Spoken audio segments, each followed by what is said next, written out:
Hello बच्चों, let's see the question. Derive an expression for the area of triangle in terms of cross product of two vectors. वो दोनों vectors क्या होंगे? उस triangle की कोई दो साइड्स होंगी. तो let's see the key concept of this question. The key concept of this question is beta, what is vector product? So the vector product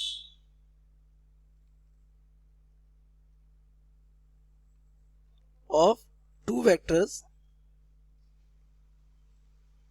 having angle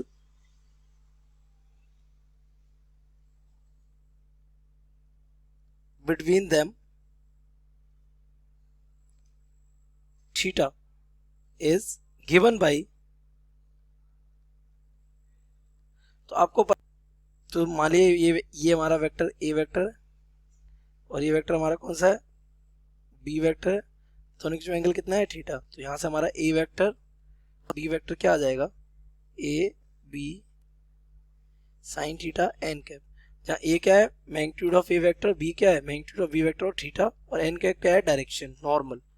N क्या शो करता है? नॉर्मल. तो यहाँ से अगर हम निकालें area of an triangle,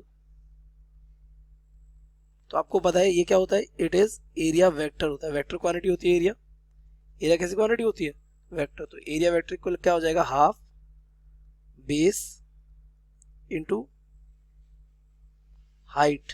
height of the triangle, base of the triangle का मल्टीप्लाई, और यहाँ डायरेक्शन के लिए आ जाएगा क्या? N cap. क्योंकि बेटा जो एरिया की जो डायरेक्शन होती है, direction is normal to the surface of the area.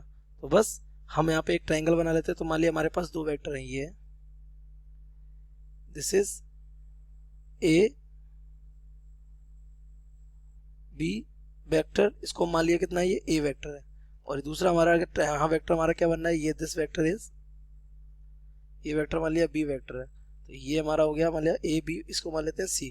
तो हमारा ट्राइंगल पूरा कंप्लीट कहाँ से होगा? यहाँ से. ये हो गया हमारा ट्राइंगल कंप्लीट. तो आप क्या करेंगे? इसका एरिया निकालने के लिए यहाँ पर एक ये परपेंडिकुलर तो ड्रॉ करेंगे, क्योंकि बेस इनटू हाइट होता है. तो this is what? Altitude. That means height. ये क्या है? Angle between A vector and B vector. तो एरिया ऑफ द ट्राइंगल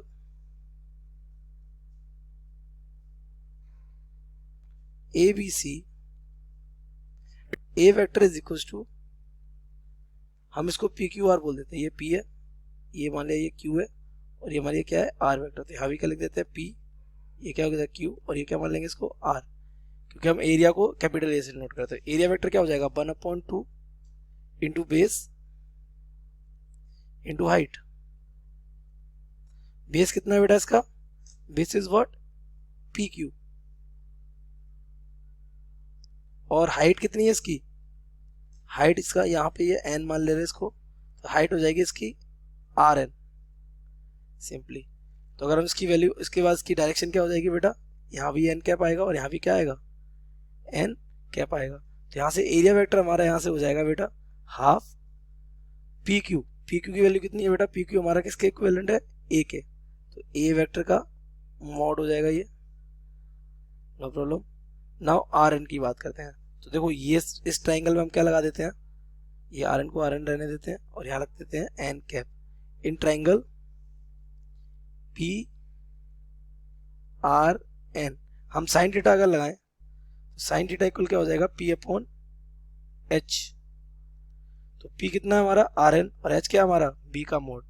तो R N divided by B vector का मोड. यहाँ से आर एन क्या आ जाएगा? ये हमारा हो जाएगा वी वेक्टर का मॉड साइन थीटा. तो अगर हम इसको यहाँ पुट करें तो ये हमारा हो जाएगा area vector is equal to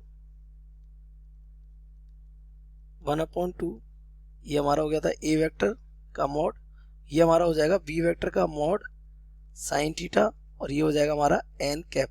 अब इसे ध्यान से देखें. ये क्या बन गया आपका? ये बन गया आपका ए वेक्टर क्रॉस बी वेक्टर. तो ये हमारा हो जाएगा ए वेक्टर क्रॉस बी वेक्टर. अगर आप इसको मॉड में लिखेंगे तो सिंपली हमारा हो जाएगा, और मैग्नीट्यूड अगर इसका लिखेंगे तो ए इक्वल हो जाएगा half mod of A vector cross B vector. तो this is the area of the triangle. I hope you have understood it well. Best of luck.